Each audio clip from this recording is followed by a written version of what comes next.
Assalamualaikum warahmatullahi wabarakatuh. Alhamdulillahi rabbil alamin wa bihi nasta'inuhu ala umuri dunya waddin. Wassalatu wassalamu ala asyrafil anbiya'i wal mursalin sayyidina Muhammadin wa ala alihi wa sahbihi ajma'in, amma ba'du. Alhamdulillah wa syukrulillah, saudara-saudariku.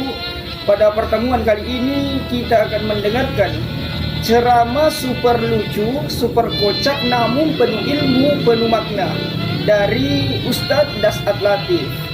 Nah, tanpa berlama-lama lagi saudara-saudariku, mari kita simak bersama. Ini dia. Sayang seribu sayang anak-anak kita sekarang, Pak. Sama pacarnya, luar biasa sopannya. Ditelepon sama cowoknya, "Dek, iya Kak, terserah abang aja deh. Saya ngikut aja mana yang terbaik." Dongo. Tahu dongo? Beleng-beleng. Tahu beleng-beleng? Dongo. Tahu dongo? Beleng-beleng. Apa itu? Kata Rocky Gerung, dungu. Coba lihat anak-anak kita, Pak. Taat betul itu kalau cowoknya kasih tahu. Tapi kalau orang tuanya dibantahnya tidak pernah masuk di akal. Mau bukti? Anak-anak kita lebih hargai cowoknya daripada bapaknya. Mau bukti, Pak? Bapak nanti kalau pulang periksa wallpapernya, HP-nya anaknya yang gadis itu. Kira-kira siapa yang jadi wallpaper anak kita? Siapa? Fotonya bapaknya. Siapa? Ada, saya lagi mengajar ujian, Pak, di Unhas. Saya lagi keliling. HP jangan di kantong, simpan sudut kanan meja. Saya lagi mengawas, tiba-tiba di HP sudut kanan ada cewek. Wih, cakep betul cowoknya, bersih putih. Saya bilang, "Dek, cakepnya cowokmu." Saya lihat-lihat, enggak imbang rasanya ini. Langsung dia bilang, "Bukan cowokku itu, Ustaz." "Oh, siapa ini?" "Lee Min Ho." "Siapa itu Lee Min Ho?" "Artis." Artis Korea." "Oh, ini artis." "Iya, Ustaz." "Kau dikenal?" "Tidak." "Pernah dikirimi pulsa?" "Enggak." "Pernah di miss call?" "Tidak." Beleng-beleng. Masa itu kau enggak pernah kau kenal, enggak pernah dikirimi pulsa? Kau simpan di situ gambarnya bapakmu ke situ. Ganti tuh fotonya bapakmu simpan. "Tunggu dulu, Ustaz." Dia carilah fotonya bapaknya. "Tunggu dulu, Ustaz, tunggu dulu." Sudah terhapus semua, Ustaz. Ini anak-anak kita sekarang. Maka jangan heran anak kita S1 susah cari kerja. Karena tidak dapat kerja, dia lanjut S2, makin susah cari kerja. Salah satu sebabnya karena kuliah tidak menghargai orang tuanya.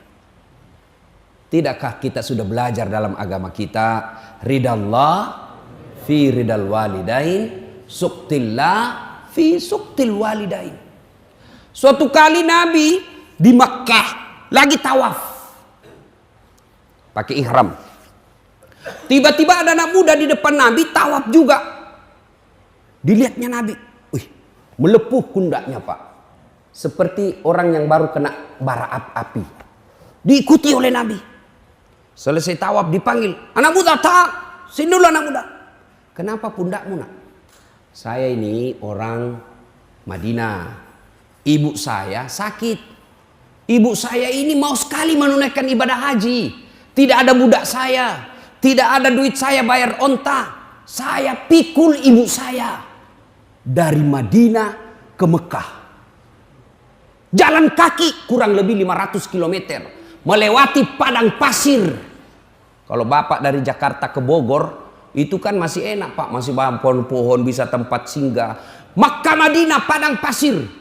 Kupikul ibu saya sepanjang jalan. Nanti selepas ketika saya makan, sholat dan buang air besar.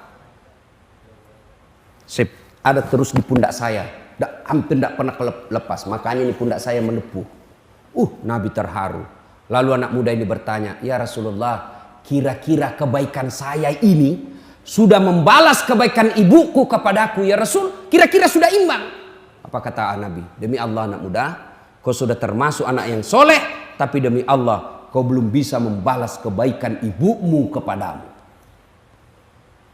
Coba. Mana ada anak-anak seperti ini sekarang? Coba lihat anak-anak kita sekarang, Pak. Ngeri, Pak. Tidak ada lagi sopan santun sama orang tua. Bapaknya sepertinya dianggap kawan.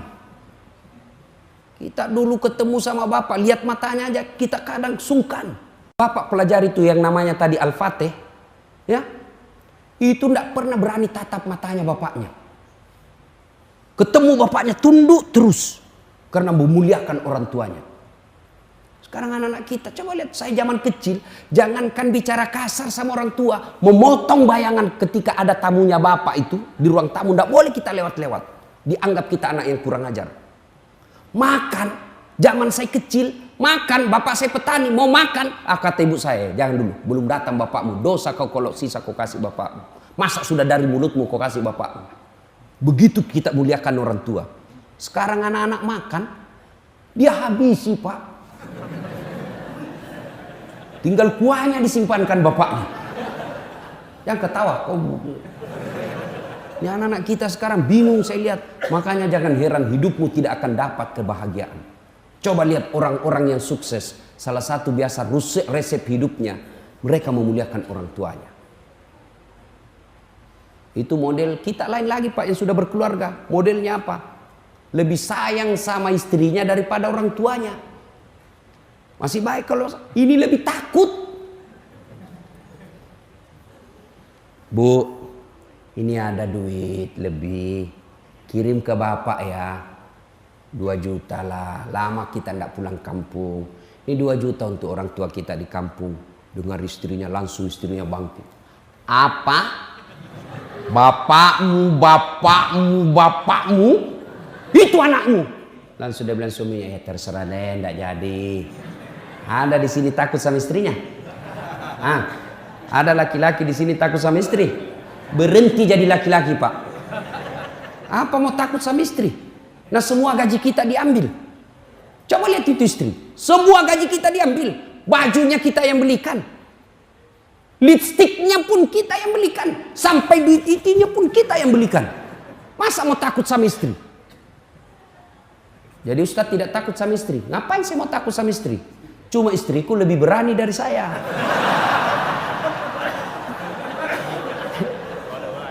Marah dia Ustadz, ngamuk dia Ustadz. Dengar pak, kalau dia ngamuk, dia pecahkan piring, pecahkan 1 lusin.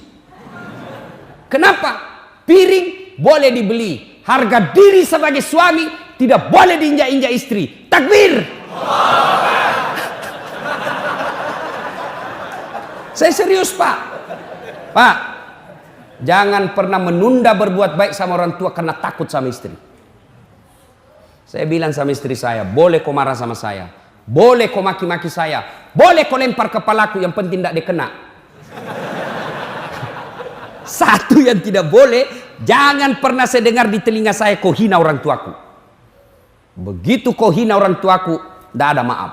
Belum tentu kita jodoh sampai saya masuk kubur. Tapi orang tua demi Allah, seluruh darah daging yang ada di dalam tubuhku itu dari orang tua saya. Gitu dong jadi laki-laki pak. Jangan ketawa, saya serius ini. Ini juga ibu-ibu, jangan suka ngomel.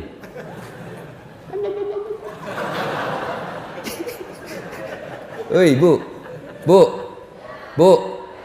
ini suami tergantung ibu. Demi Allah, kalau ibu baik sama mertua, suami tidak akan tergoda perempuan lain. Jangan protes.